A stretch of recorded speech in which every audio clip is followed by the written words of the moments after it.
Shona Squad! Today, we're playing a game, but while we play, we're also learning some Shona pronouns. Ready? Let's go! My Shamwari, let's play pass the ball. When you get the ball, you say something about yourself. Ini ndini tari.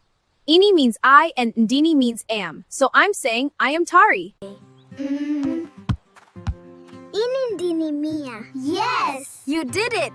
Ini means I.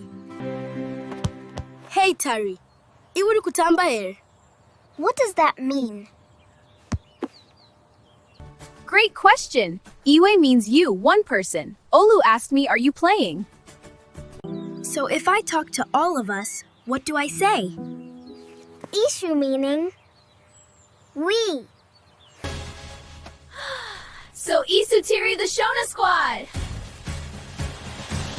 What about when I talk to all of you girls? That's Imi, meaning you, but now in plural. Imi muri shamwari zangu. So let me try uri shamwari yangu Tari. Isutiri kuziza Shona. Imi muri the Shona Squad. Let's recap together. Ini equals I. Iwe equals you. Isu equals we. Imi equals you many. Learning Shona is more fun when we learn together, Shona Learning Warriors. See you next time with the Shona Squad. And don't forget to share, like, and subscribe.